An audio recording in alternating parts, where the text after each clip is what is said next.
So we've talked about the teacher, the role of the teacher, the instructor.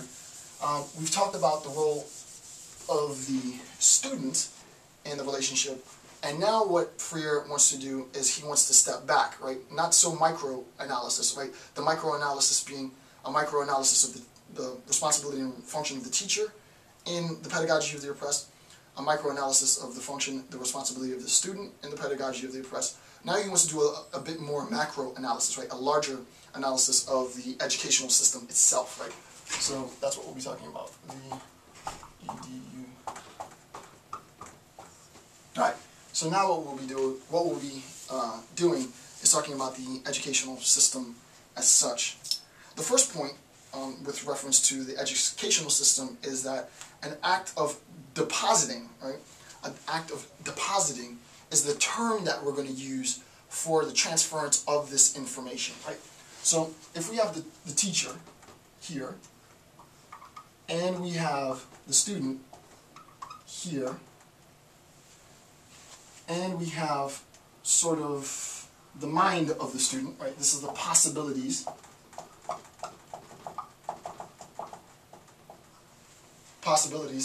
The content knowledge that I have with a K, right, is the first step.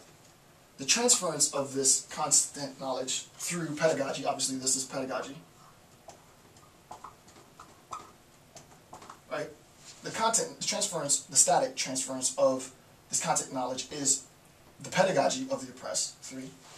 And then the fact that this content knowledge is placed or deposited into the receptacle,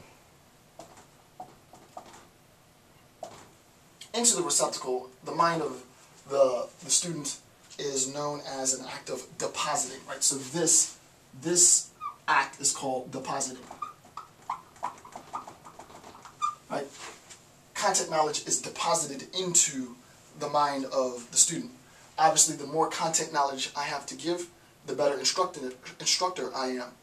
The more docile the student is, the more quiet, the better listener the student is, the more the student is receptive to these deposits. So what is happening is that there's a transference, right? There's a transference of content knowledge, just like there might be a transference of monetary value. The knowledge that the instructor is depositing, it comes from the teacher, right? It comes from, this content knowledge comes from the teacher, and it is given to the student, right? This act of giving it to the student is a gift, as we said before. So, in a sense, it is because of my good-natured why, and I'm being facetious here, right? It is because of my good nature why I am educating the population, right? I just happen to be so kind-hearted, and the student should be receptive and should be grateful for the gift that I'm giving the student, right? This idea, this concept, this structure, all of the structure now, Freire describes in a phrase, and he calls it the banking concept of education. And this is very, very important, right? The banking concept of EDU. Right? The banking concept of education. This idea of banking, the question is, what is being banked in Freire's discussion of the banking concept of education? The thing being banked is content knowledge. That content knowledge comes from the instructor as a gift, statically, to a receptive, recipient, passive student. Right? The deposit is made, and that deposit is the transference of content knowledge from the instructor to the student, and that transference of knowledge is unchanged, right? The knowledge does not transform in any sense. If I teach you cat is on the mat, the student is not going to say the white mat is on the black cat. I mean the white cat is on the black mat. I flipped it like 4 times, right? The student is not going to say the white cat is on the black mat because I never taught the student that. If I teach the cat is on the mat, the student is going to tell me the cat is on the mat. That verification, if you will, of content retention or expertise validates, quote unquote, this whole banking concept of education. And obviously this is something that we want to challenge, right? Obviously this is something that Freire is going to undermine and say is problematic. So for example, imagine that the teacher has, just to make it a little clearer now, some knowledge, right? And the knowledge is 1, 2, imagine the teacher has knowledge 1, 2, 3, 4, right?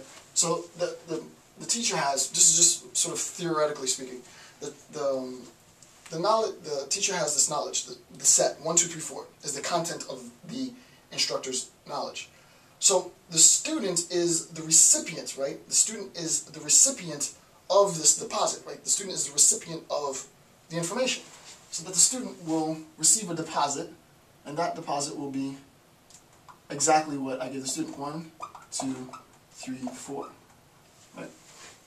So I have content information 1, 2, 3, 4, whatever that might be. Student learns content information 1, 2, 3, 4, and obviously I structure a test to test student content information on this set 1, 2, 3, 4. I ask, what did you learn? The student says 1, 2, 3, you fail. The student says 1, 2, 5, you fail. If the student says 1, 2, 3, 4, you win. You pass, right? Why? Because all that's happening is what I taught the student is being regurgitated right back to me. Right? There hasn't been any transformation of the information. Freire says that the student may catalog and collect this information, right? So the content is the same. There might be some flexibility in how the content is organized, right? The student might say 1, 2, 3, 4.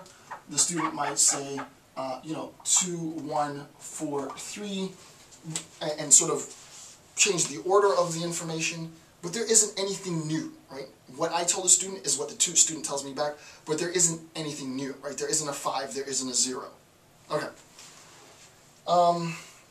The more passive the student becomes, the better the student is, but not only the better the student and the more critical the student is, the more passive the student becomes, right?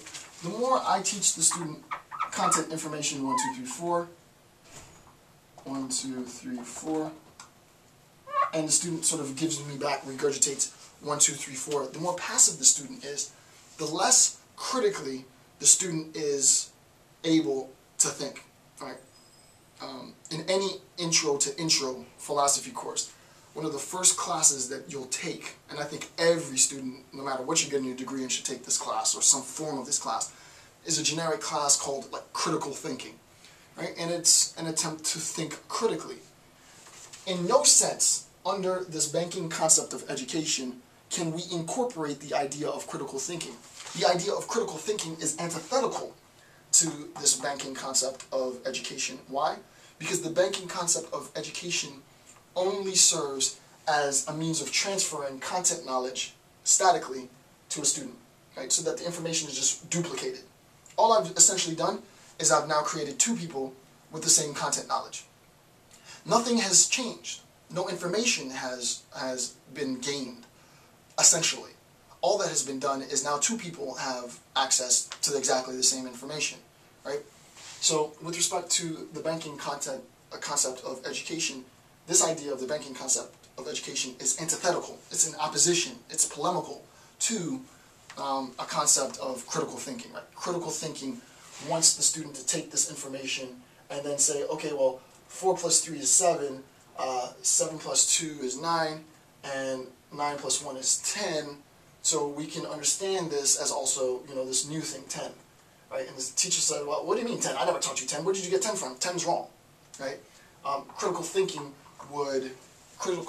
would encourage students to come to and draw conclusions that they were not instructed. They did not receive as part of their instruction.